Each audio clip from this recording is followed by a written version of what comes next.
सुप्रभात छात्रों एवं छात्रों, हम आपका भारतीय शिक्षा सेवा सदन की ओर से जय कुमार दीक्षित स्वागत करते हैं।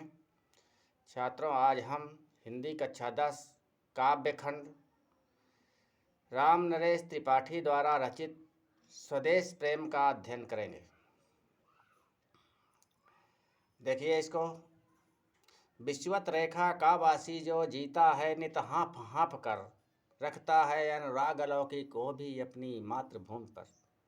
ध्रुववासी जो हिम में तम में जी लेता है कांप कांप कर, वो भी अपनी मातृभूमि पर कर देता है प्राण निछावर।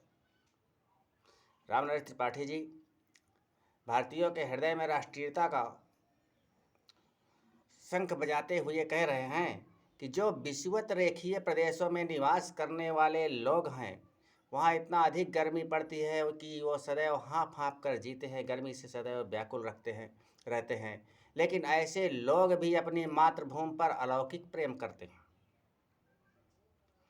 ध्रुववासी ध्रुवीय प्रदेशों के रहने वाले लोग जो सदैव कांप कांप कर अंधेरे में जीते हैं, वहाँ 6 महीने में एक बार 6 महीने दिन रहता है और 6 महीने की रात होती है।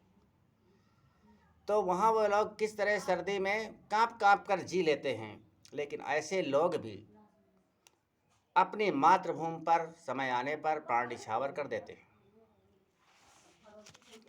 आगे कह रहे हैं कि तुम तो है प्रिय बंधु स्वर्ग सी सुखद सकल विभवों की आकर, धरा शिरोमणि मातृभूमि में धन्य हुए हो जीवन पाकर। हे बंधु, तुम तो स्वर्ग के समान सुंदर सुखदाई और संपूर्ण वैभवों से परिपूर्ण, संपूर्ण पृथ्वी की शिरोमणि अर्थात संपूर्ण पृथ्वी से सर्वोत्तम भूमि में जन्म लेकर धन्य हो गए हो। ये मातृभूमि जो हमारी है, भारत भूमि है, संपूर्ण संसार की भूमि से उत्तम भूमि है।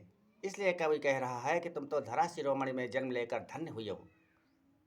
तुम जिसका जल अन्न ग्रहण कर बड़े हुए, लेकर जिसकी रज, तन रहते कैसे तज दोगे उसको हे वीरों के वंशज। तुम जिसका अन्न और जल ग्रहण करके और जिसकी धूल में खेल कर बड़े हुए हो, अपना शरीर रहते हुए हे वीरों के वंशज, तुम अपनी मातृभूमि को कैसे त्याग सकते हो। जब तक साथ एक भी दम हो अवशिष्ट एक भी धड़कन, रखो आत्मगौरव से ऊंची पल के ऊंचा सिर ऊंचा मन। जब तक तुम्हारे शरीर में एक भी दम शेष है और एक भी धड़कन शेष है, तब तक तुम अपना सिर, अपना मन और अपनी पल के आत्मगौरव से सदैव ऊंची रखो। अपना आत्मबल कभी कमजोर न करो।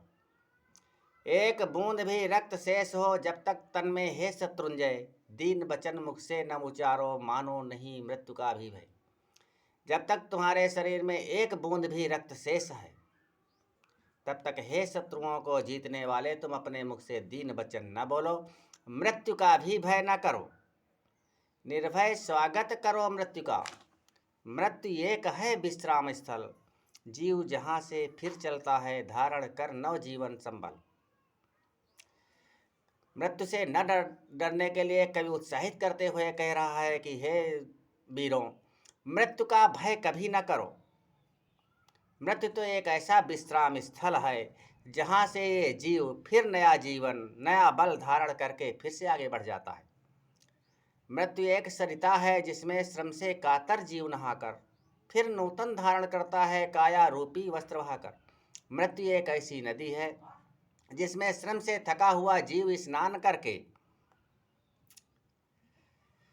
फिर नया शरीर धारण कर लेता है। नया शरीर धारण करके अपने पुराने काया रूपी वस्त्र को उसी नदी में, मृत रूपी नदी में बहा करके फिर आगे बढ़ता है। इसी प्रकार गीता में भी कहा गया है कि वासांसि जीर्णानि यथा विहाय, नवानि गृह्णाति नरो प्राणी, तथा शरीराणि विहाय जीर्णा निन्यानि संयाति नवानि देहि। जिस प्रकार मनुष्य पुराने वस्त्रों को त्याग कर नया वस्त्र धारण कर लेता है, उसी प्रकार यह आत्मा भी पुराने शरीर को त्याग कर नया शरीर धारण कर लेती है। तो उसी प्रकार ये कभी भी कह रहा है कि मृत्यु एक ऐसी सरिता है जिसमें श्रम से थका हुआ जीव स्नान करके फिर काया रूपी शरीर को बहा करके फिर नया शरीर धारण कर लेता है। आगे कह रहे हैं कि सच्चा प्रेम वही है जिसकी तृप्ति आत्मबल पर हो निर्भर। त्याग बिना निष्प्राण प्रेम है, करो प्रेम पर प्राण निछावर। सच्चा प्रेम तो वही है जिसकी संतुष्टि जो अपने आप को बलिदान करने में होती है। त्याग के बिना प्रेम निष्प्राण है। जैसे हम कहें कि हम बहुत प्रेम करते हैं लेकिन देश के लिए कुछ कर ना सके, तो प्रेम जो है निष्प्राण है, सार्थक नहीं है। इसलिए अपने प्रेम पर प्राण निछावर कर देना चाहिए। देश प्रेम वो पुण्य क्षेत्र है, अमल असीम त्याग से विलसित, आत्मा के विकास से जिससे मनुष्यता होती है विकसित। फिर वो देश प्रेम एक ऐसा पुण्य क्षेत्र है जो निर्मल असीमित त्याग से सुशोभित होता है और जिसमें आत्मा के विकास से मनुष्यता सुशोभित होती है, विकसित होती है। छात्रों, यह साहित्यिक हिंदी खड़ी बोली है और वीर रस है, अनुप्रास, उपमा, रूपक आदि अलंकार हैं। वीडियो देखने के लिए बहुत बहुत धन्यवाद छात्रों। यदि आपको हमारे वीडियो अच्छे लगते हैं तो आप हमारे चैनल को सब्सक्राइब कर लीजिए और हमारे वीडियो को लाइक कर लीजिए और अधिक से अधिक शेयर करने का प्रयत्न करें ताकि शिक्षा का विकास अधिक से अधिक हो सके। जय हिंद, जय हिंदी। आपका दिन शुभ हो, रात्रि मंगलमय हो।